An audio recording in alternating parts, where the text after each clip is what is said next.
Welcome again.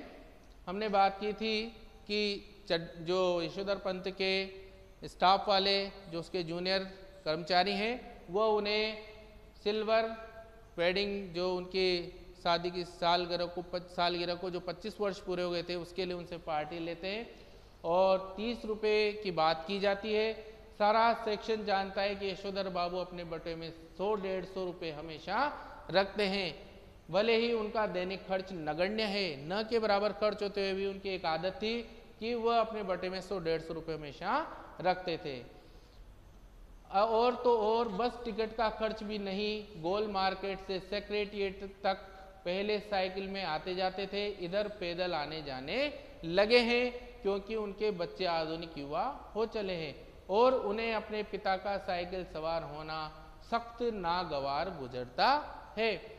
उनको ये भी अच्छा नहीं लगता उनके बच्चों को कि अब साइकिल से जाए, क्योंकि वो आधुनिक पीढ़ी के बच्चे थे, इसलिए पिता की और बच्चों की परिवार की सोच उनसे आपस में एक दूसरे से मिलती नहीं थी। बच्चों के अनुसार साइकिल तो चपरासी चलाते हैं, बच्चे चाहते कि पिताजी स्कूटर ले लें, लेकिन पिताजी को समहाउ स्कूटर निहायत बेहुदा सवारी मालूम होती है और कार जब अफोर्ड नहीं की जा सकती तब उसकी बात सोचना ही क्यों। तो हर प्रकार से जो यशोधर पंत हैं वह एडजस्ट करके चलना पसंद करते हैं। चड्डा के जोड़ देने पर बड़े बाऊ ने 10-10 के नोट 2 और दे दिए, लेकिन सारे सेक्शन के इसरार करने पर भी वह अपनी सिल्वर वेडिंग की इस दावत के लिए रुके नहीं और उन्होंने पैसे जितने मांगे थे उतने दे दिए उनको, लेकिन फिर भी क्योंकि वह अपने सिद्धांतों पर हमेशा अटल रहते थे इसलिए वह उस दावत में शामिल नहीं हुए और मातहत लोगों से चलते चलते थोड़ा से मजाक कर लेना किशनदा की परंपरा में है। उनके साथ बैठकर चाय पानी और गप गपाष्टक में वक्त बर्बाद करना उस परंपरा के विरुद्ध है। चोहलबाजी जाते समय करना ये तो उनके सिद्धांतों में है, लेकिन पूरी तरह से ही उनके साथ गपशप लगाना, बैठे रहना, बहुत ज़्यादा समय व्यतीत करना, ये उनकी परंपरा के विरुद्ध था। इधर यशोधर बाबू ने दफ्तर से लौटते हुए रोज बिरला मंदिर जाने और उसके उद्यान में बैठकर कोई प्रवचन सुनने अथवा स्वयं ही प्रभु का ध्यान लगाने की नई रीत अपनाई है। यह बात उनके पत्नी बच्चों को बहुत अखरती है।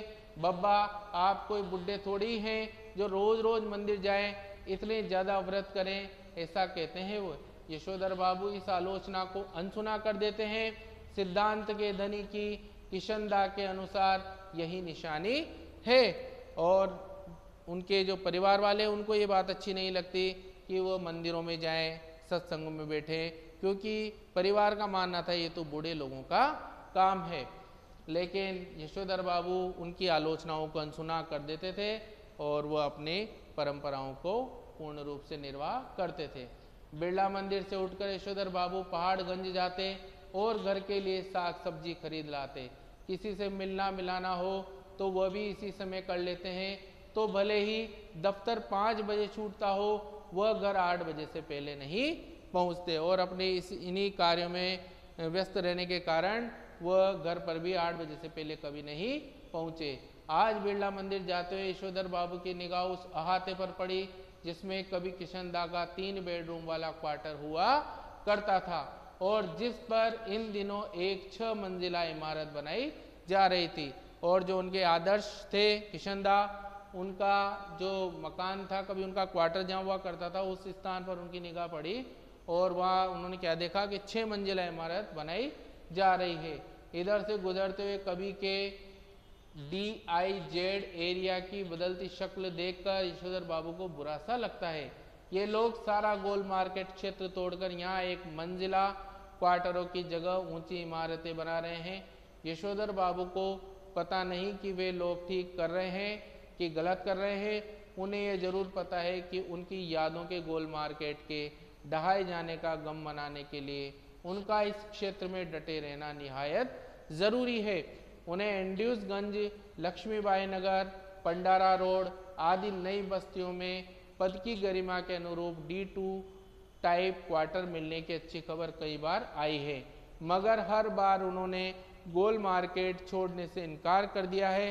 जब उनका क्वार्टर टूटने का नंबर आया तब भी उन्होंने इसी क्षेत्र की इन बस्तियों में बचे हुए क्वार्टरों में एक अपने नाम अलॉट करा लिया। क्यों करा लिया था?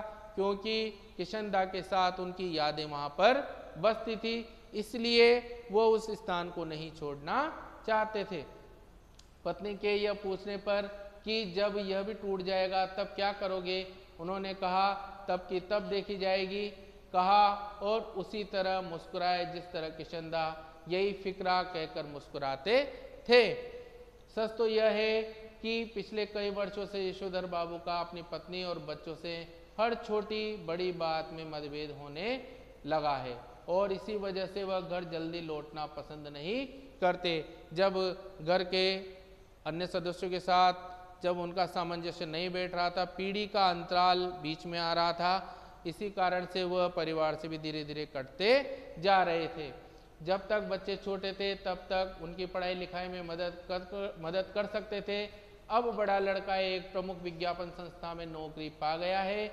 यद्यपि समहाव यशोधर बाबू को अपने साधारण पुत्र को असाधारण वेतन देने वाली यह नौकरी कुछ समझ में आती नहीं और वह इतने शंकालु प्रवृत्ति के व्यक्ति भी हो चुके हैं, साथ साथ ही अपनी संस्कृति की अपनी परंपराओं में जकड़े रहने के कारण कि उनको अपने पुत्र की जो विज्ञापन जो संस्था है एक, उसमें नौकरी भी लग गई तो भी उनको वह उसका जो वेतन उसके द्वारा दिया जाता है अपने पुत्र को, वह भी उन्हें समहाउ लगता है कि इतना अच्छा वेतन मेरे पुत्र को कैसे मिल सकता है। तो ये उनकी एक शंकालु प्रवृत्ति यहाँ पर हमें नजर आती है। वह कहते हैं कि 1500 रुपया तो हमें अब रिटायरमेंट के पास पहुंचकर मिला है, शुरू में ही 1500 रुपया देने वाली इस नौकरी में ज़रूर कुछ पेच होगा, कोई ना कोई इसमें गड़बड़ होगी, कोई ना कोई परेशानी तो होगी।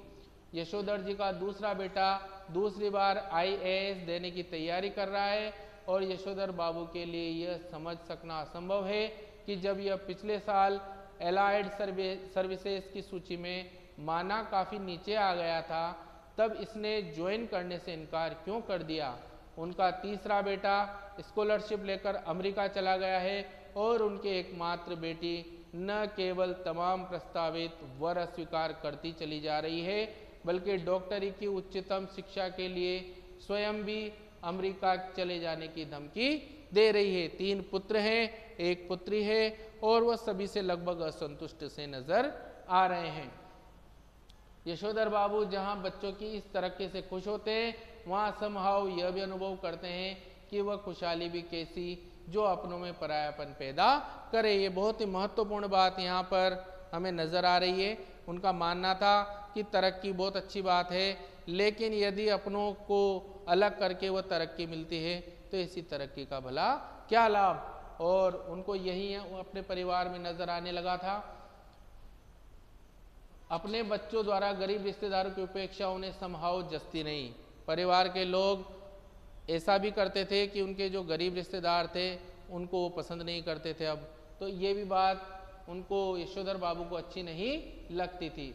एनीवे, जनरेशन में गैप तो होता ही है सुना, ऐसा कहकर स्वयं को दिलासा देता है पिता। और एक बात को वह अपने अंतर्मन में अच्छी तरह बसा चुके हैं कि जनरेशन का गैप तो होता ही है, इस बात को वह अच्छी तरह स्वीकार कर लेते हैं।